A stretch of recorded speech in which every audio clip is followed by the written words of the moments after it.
channel Maths Classes by Joyita. We were learning continuity. So in the previous class, I have taught the definitions and their examples. In this class, I am going to discuss algebra of continuous functions. Okay. So here is the theorem that suppose f and g be two real functions at a real number c, then f plus g is continuous at c, f minus g is continuous at c, f dot g is continuous at c, and f by g is continuous at c, provided g of c not equals to 0. So this is the important thing for the division one, because if this will be 0, then function will not be defined. So before going to continuity or limit or differentiability, our function should be defined, well defined. Okay. So we can prove all four these properties, but I will show one proof for first one. Remaining will be the same way. So you can do it. If you have any doubts, you can post in comment section. So I will discuss that. First of all, I am writing here limit x tends to c, f of x equal to, we have learned in the previous class, this is the definition of limit. So here f plus g is continuous at c. That means what is saying, if two functions given are continuous at a point, then there some difference, multiplication, division, all will be continuous at that point only. Okay. For the other points we cannot say anything. So here we need to show that limit x tends to c, f plus g of x equal to f plus g of c. Okay. So we have to calculate limit of this function, right? So f plus g of x equals to f of x plus g of x. This will be coming from the definition of function only. From function's definitions we can say this. Then limit x tends to c, f of x plus limit x tends to c, g of x. This will come from the theorem of limits. So from the continuity definition we know this equal to f of c, as f and g both are continuous.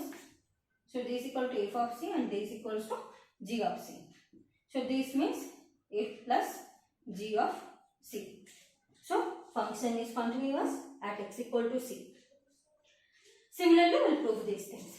Next, we will see some examples on this. So we will see some exceptional cases, means not only exceptional, some special cases for the third and fourth point. Okay. Here we have told f and g both should be the continuous function. So when f or g, either one of them will be the constant function, then what will be? Will the function continuous and not? Okay. So here I am taking f of x equals to k. This is the constant function, and g of x is any function, polynomial function or anything. Okay. This is continuous and f of x equal to k. So we have learned in the last class that every polynomial function is continuous. Okay. So every polynomial function is continuous. Here constant function is there. Constant function is also polynomial function, because this is the function of degree 0. So this is also the polynomial function. So that means f of x into g of x, this is equal to k into g of x. So this also will be the continuous function if g is continuous at x equal to c. Okay. Similarly, for this thing, if f of x equal to constant, then k by g of x, is it continuous or discontinuous? So here g of x provided g of c not equals to 0. So at c function, g function is defined, and this is the polynomial function. So we can think this as k into 1 upon g of x. Okay. So this is becoming as a multiplication of two functions. This is continuous, this also continuous. So their product also will be the continuous from the theorem 3. Okay. Okay, fine. So till here we have understood that if any one of this f and g is constant, means then also continuous. Then that product and division will be the continuous. Now we will see the rational function. For rational function, whether it is continuous or not. Okay. See the example. Prove that every rational function is continuous. Okay. So this is also the important thing. This every rational function is continuous. This one is really important. You need to remember. From this thing you can able to solve any kind of problem like related with rational functions. So we know how can we define the rational functions.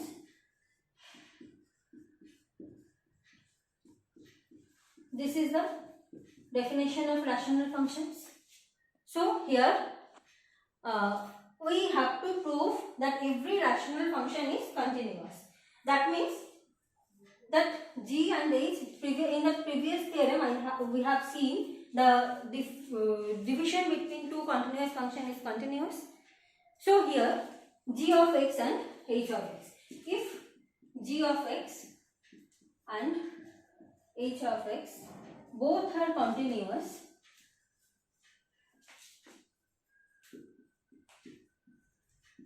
at any real number,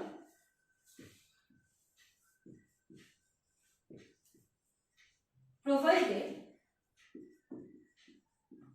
H of x should be not equal to 0 at that point, then f of x is continuous at that point.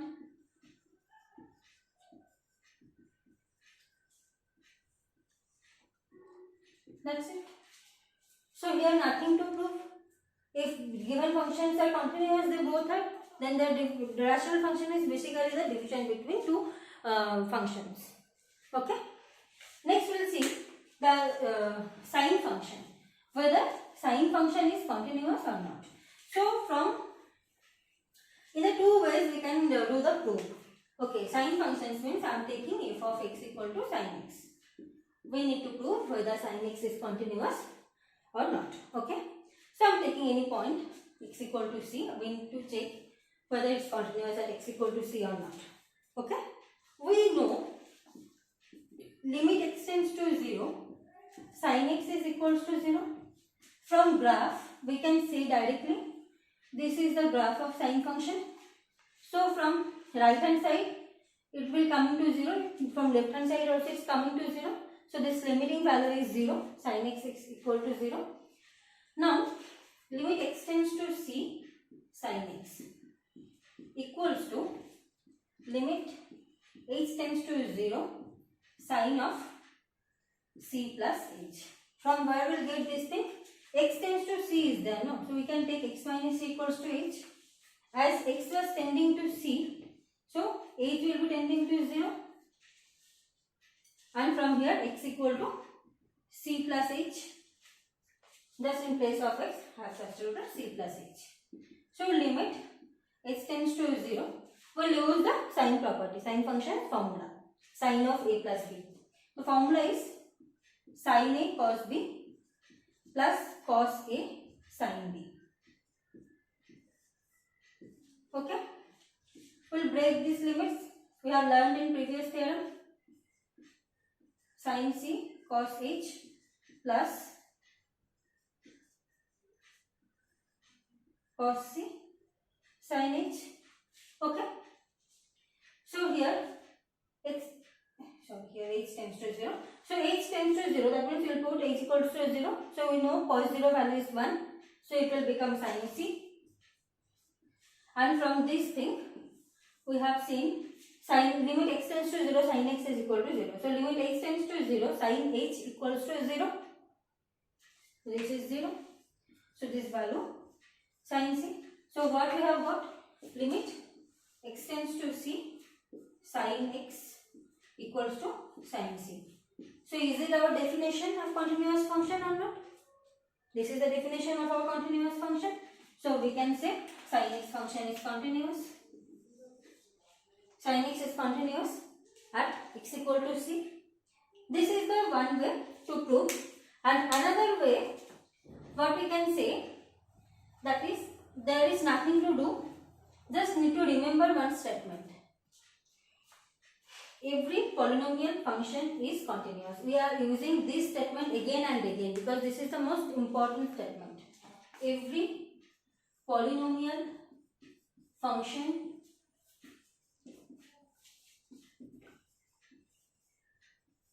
is continuous. Okay. So sin x, we can write this we can break this thing. We have the expansion. We'll learn in future. We have sin x, cos x, tan x, every function is expansion. That is in terms of polynomial. So sin x also is the polynomial. So every polynomial function is continuous. From that we can say sin function, cos function, tan function, all are continuous function. Okay. So for tan there is one exception, that is, just now we have learned the rational function is continuous, right? Tan x means we know sin x upon cos x. Okay, so we have to write cos x should be not equal to 0. So that means x should be not equal to 2n plus 1 into pi by 2 or multiples of pi by 2. Okay. Except these points, in the all points tan x is continuous. From the rational function theorem we can say that every rational function is continuous. So this is also the most important statement.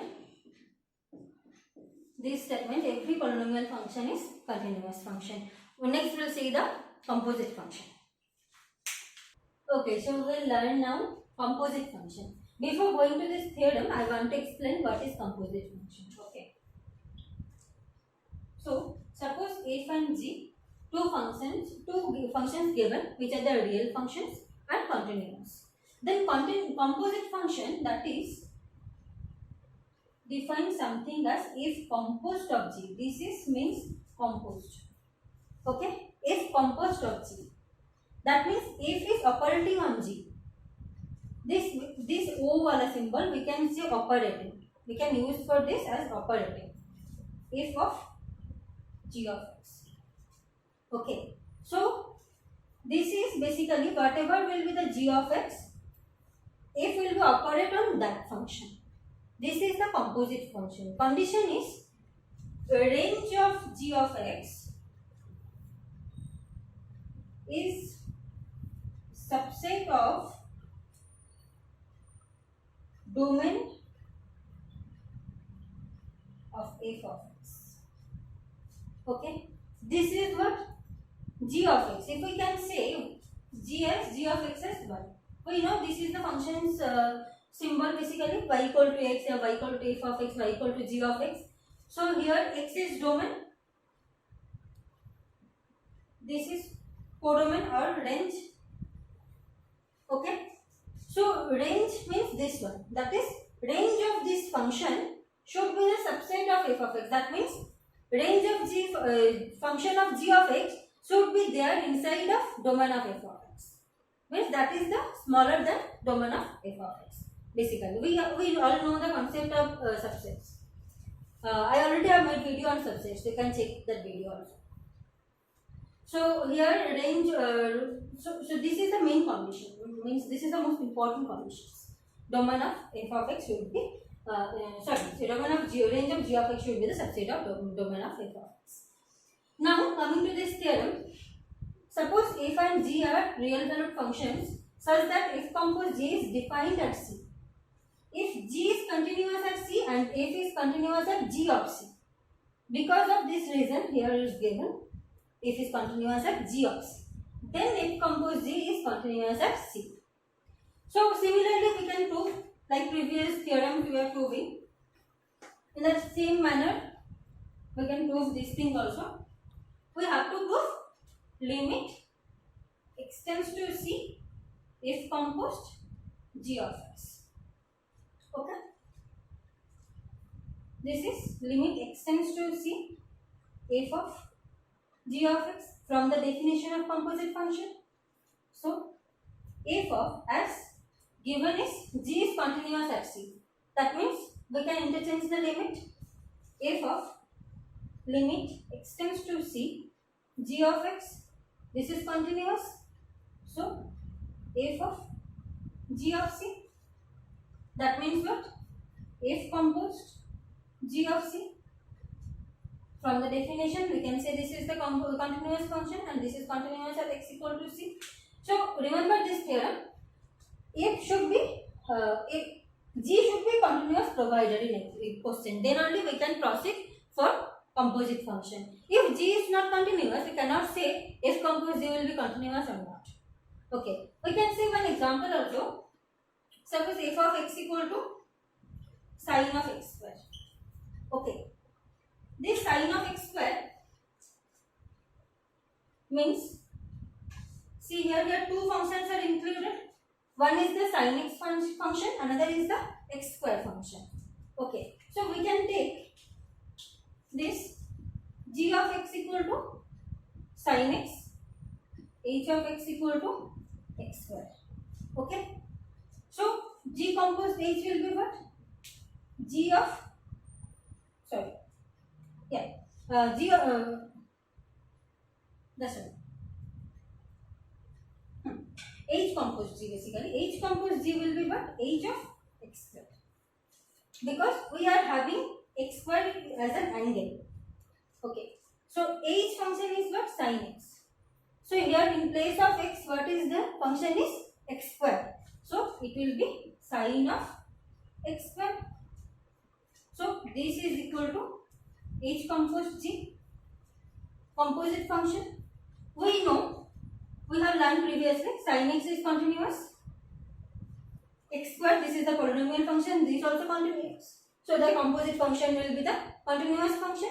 That means sin of x square is continuous functions. Okay, like this one more example we can say. That is basically g of x equals to 1 minus x plus mod x. Mod of this. Okay, I am taking this as x. Here also two functions included. One is the this function, another one is the mod function. Okay, so take g of x equal to 1 minus x plus mod x and h of x equal to modulus of x. Okay, so h composed g will be h of 1 minus x plus mod x. H function is what? Mod x function. So mod of hx means mod x. That means whatever will be here, modulus of that. So here this term is there. So mod of 1 minus x plus mod x. Okay, we know mod x function is continuous. In the previous class we have seen the modulus functions continuity. And this function, this is the polynomial function 1 minus x, and mod function, sum of two continuous function is continuous function. This also continuous. So their composite functions also will be, this one also will be continuous function. That's it for today's class, guys. The theory part is over. We'll see some previous year questions in the next class. Till then, watch my previous videos and these videos also. Don't forget to like, share and subscribe my channel. And my social media handles links are provided in the description box. Please click on those links and join my groups. Thank you.